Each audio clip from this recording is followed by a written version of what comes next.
Sarah had met her husband, James' grandfather, 3 times before the wedding, when they got acquainted in the close family circle, at some family celebration, at the wedding itself, and on the day of the funeral of Anne, her husband's grandmother. The grandfather made an impression of a stern man, a tall, old man with deeply set brown eyes under shaggy eyebrows that inspired a superstitious horror in her. A frail girl. At the common table, he would keep silent, looking around at the relatives with his unkind gaze. The former head of an operational unit who retired before the police replaced the militia was unsociable. "Can you imagine? The whole apartment is ours," Brian rejoiced, pouring himself evening coffee. "I don't know." Sarah sat at the kitchen table in a rented apartment and did not raise her eyes to her husband. "What is there to know?" he asked in surprise. "No rented housing and constant moving, no extra money and tyrannical landlords. Remember how we had to collect our stuff at night a couple of times?" "I remember," Sarah smiled slightly. "It's a memory from the past now. At that time, they settled another family with us for a couple of days to wait it out. Another time, the apartment belonged to a sailor who suddenly came home on leave." True. The latter didn't allow the young family to leave his dwelling. As if throwing out their illusions at night, he went to celebrate his return with a friend and asked them to leave the key with the neighbor lady with whom the guys had signed the lease. But that night, they didn't sleep and collected their belongings. How many more times would they get rolled like that? And he kept saying there was nothing wrong with his housing. Brian again busied himself with his cooling coffee. "As for grandfather, don't be scared. It's a 2-room apartment. He has his room. You can even close that door and he won't bother you. My grandfather is cool. He understands even more than we do," said Sarah, nodding and trying to dispel her inner anxiety. It was directing her thoughts to the joyful side. Now they would have their corner. They could lay out their stuff without thinking about a hasty return. And they could take on refurbishing the apartment. Most likely, the overhaul was done in the 1980s, when the building had just been erected. But right in front of her eyes arose the cold gaze of the old man, and all the good thoughts timidly hid away. How to live with him when one feels frost emanating from him?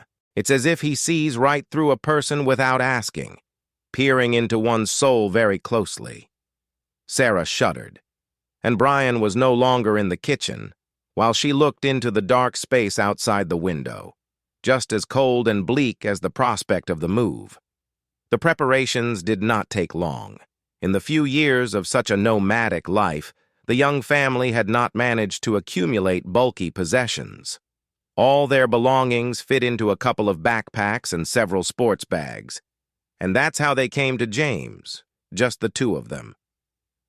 They didn't even ask their friends for help, preferring to cope on their own since it wasn't their first time moving. "Come on in." The old man opened the door wide. "You look like merchants from the 1990s, I swear." They also carried all their belongings themselves. Women, men, everyone was equally loaded. James recalled the years that had already passed. He still remembered them, while the young people had just grazed them in their childhood. The newlyweds took over the living room. Sarah was worried that James was used to living his own life, and it turned out that they were now disrupting it. Who would like that? "Oh, don't worry, Brittany, sunshine," Brian reassured his wife. "He has his room with a good TV in it. You can even close that door, and he won't bother you. My grandpa's cool. He understands more than we do," said Sarah, realizing for herself that James would hardly invite his grandson and his wife to live with him if they bothered him or if he didn't understand that young people have their own lives. And it wasn't for nothing that he had invited them. Now it was time for her to present herself as a hospitable hostess. But she faced big difficulties exactly with that. Sarah worked as a nurse at a hospital and was not exempt from night shifts. She would come home exhausted, and at rented apartments, she could go to bed without dinner. And now, at James' apartment, could something like this happen? 1 month went by unnoticed. Sarah spent it either at work or catching up on sleep, while Brian cooked simple meals at such times. But they were happy. Brian knew that a nurse's life didn't always follow a schedule. Sarah substituted for colleagues who fell ill or managed to go on vacation. Sometimes he didn't see her for days, but Brian was used to such a life even before the wedding. Life went on.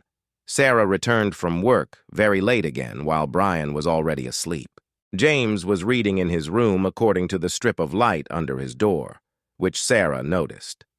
Having undressed, she sensed a delicious aroma from the kitchen that made her barely overcome the desire to immediately run over there and find out what was luring her hungry stomach. The habit proved stronger. She went into the bathroom and thoroughly washed her hands, then raced to the kitchen. In a small saucepan, there was still warm goulash, while on a plate under the film was cooling mashed potatoes. Next to it was a note, "Warm up," in Brian's handwriting, which she recognized immediately. He always wrote exclusively in block letters, except the letter A was slightly different. But in the world of computer print, it was much nicer to get such a live message written by hand.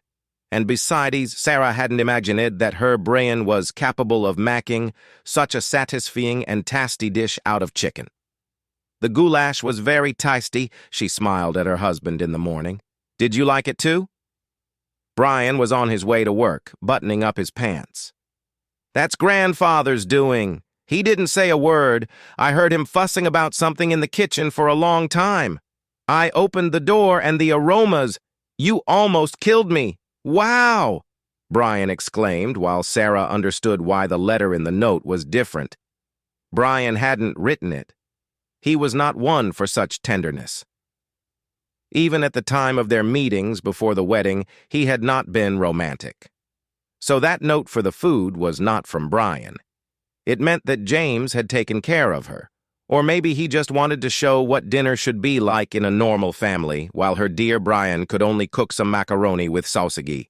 How long could a man last on such an idea? Sarah was worried all day long. She dedicated it to the household, trying to show what a good housewife she was. But as soon as she turned off the vacuum cleaner and knocked on James' closed door to offer vacuuming there as well, the door opened and the old man took the vacuum cleaner away with a short comment. I didn't leave the door closed myself. Sarah could have stood and watched Samuel doing the cleaning, but she figured out that such behavior was improper and went to look for a new occupation. It was clear that grandfather was unlikely to let her into his world. Sarah scolded herself for wiping off the dust without thanking James for the delicious dinner. After all, he had cooked not only for himself. Some seniors in her hospital were completely different. They constantly complained and grumbled that everything was bad with them. Their daughters-in-law and sons-in-law were bad, their grandchildren were bad. They didn't take enough care of them and even brought them not what they asked for. Of course, they complained not out of a good life, but still, it was so tiring, while James, on the contrary, was frugal with words and communication in general. He quickly finished cleaning his small room and returned the vacuum cleaner to its rightful place. Thank you for the goulash, it was very tasty, Sarah babbled, catching the old man's heavy gaze. You're welcome, she heard in response, and the old man disappeared from view. On the one hand, Sarah was happy that she had been able to say thank you, but on the other, a stone dropped on her soul. James was a man from another era, strong, strict, and adamant. With his dinner, he showed her that it was her duty to feed the two men with delicious dinners. Yet how could she manage time both at work and at home? The familiar world began to crumble. This was the price to pay for her housing. Now she would have to make it a rule to cook something more or less edible on her days off than store-bought patties and buckwheat. This was a hint. Why else would grandfather invite a young wife, if not to have a warm and caring woman's hand in the household again? After all, Brian's mother bakes pies and cleans the apartment, even though they have a 3-room apartment which provides plenty to do. While Sarah at the rented apartments didn't even clean the floors with a mop every day. By evening, she felt worse than when she worked 2 shifts in a row at the hospital. At least there she could rest a bit. While here, she felt James' gaze burning into her. He opened his door a couple of times, sighed, grumbled something, and closed it again. Sarah understood that he was surely doing everything much better. She was no match for him. Exhausted and hungry, Sarah fell asleep before her husband Brian returned for dinner. Early in the morning, she saw a suitcase in the middle of the room and her husband bustling about. "You're finally awake," he asked cheerfully. "What news did I miss?" Sarah didn't understand anything and started getting ready for work. "I got promoted," Brian was smiling.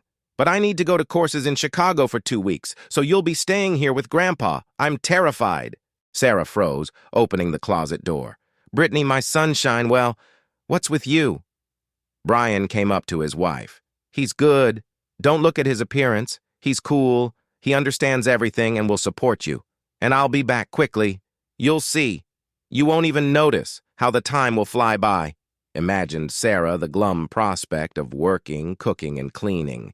She nearly burst into tears. After all, Brian couldn't say that he would refuse to go, that he would talk to his grandfather. Some nonsense. She would endure 2 weeks. She had to look at the schedule and think about how best to distribute her time. Returning home in the morning after being on duty, Sarah discovered a still damp mop in the corridor. She sensed freshly cooked pancakes in the kitchen.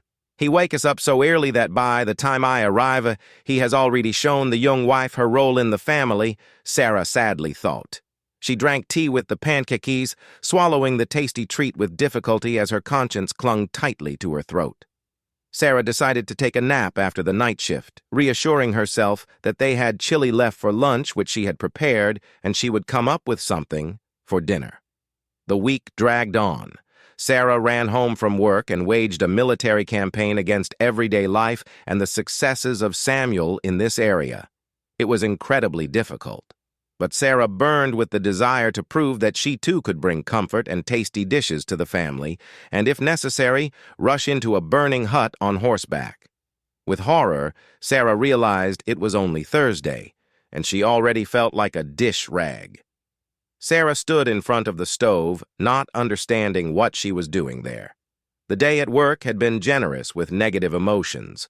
Running along the corridors, medications, syringes, and bandages still flashing before her eyes, the displeased voices buzzing in her head. "What are you doing?" a voice echoed, reverberating pain in her head. "What are you doing, Sarah? Do you hear me?" The voice seemed somehow familiar. "Give it here." Something was taken out of her hands, and only now did she realize that she was in the kitchen and Samuel was standing in front of her with a spatula in his hand. "I'm cooking dinner." Sarah sat on a stool, not understanding what had happened. "But you—" Samuel's menacing gaze left no chance for an easy way out. Sarah tensed up and then decided that since she was not worthy of being the mistress of this house, she would at least try to become one. "Do you even realize what you're doing? Working round the clock and then running off to cook, that's insane. This is how you take care of your health?" Samuel scolded her. "No one taught you properly." "They taught me well." Sarah somehow managed to squeeze out these words from herself. "So why are you tormenting yourself? What do you think, that I cannot cook a decent dinner? I may be old, but I can cook fine." Resentment could be felt in his voice. "You said you liked the goulash," Sarah agreed. "So leave the kitchen to the old man and go get some rest yourself. It's a bad thing to do when exhausted." Samuel looked strictly at Sarah, who hurried to fulfill the order. Later, as Samuel washed the dishes after dinner, he began his story. "I invited you to come live here, not so that you would take care of me. I decided it would be easier for you to build your family life in a good apartment that requires paying only utilities, plus I can always take care of the housework. I know you are a nurse, and that's a job that doesn't tolerate fatigue. You need to rest at home." He put a plate on the drying rack and turned off the water. "My mother lived through the war as a military nurse and then worked at a hospital all her life. From childhood, I knew how to cook. We lived without father, so all responsibility for the household fell on us. I didn't even think of becoming a doctor. For the first time, Sarah saw Samuel's warm smile. But the detective vein made its adjustments to my life. I didn't let my wife constantly stay in the kitchen either. She was a teacher. So while she checks notebooks, I cook. Then while I work late, she cooks. That's how we lived. So don't even think of messing around in the kitchen when exhausted. That's bad business. He looked strictly at Sarah, who hurried to fulfill his suggestion to rest. When Sarah returned home, the apartment smelled of food and peace. She knew Brian was supposed to come back today, but Samuel had strictly forbidden her to run to the store and then back home with bags to cook dinner. He would take care of everything. And he did. On the kitchen table stood 2 salads and cold cuts. The air smelled of meat and potatoes, while apples blushed on a plate on the stairs. "Here's our Brittany come home, and we got everything ready," announced Samuel. Subscribe to our channel and go ahead and listen to the next story, because this story is nothing compared to the next one.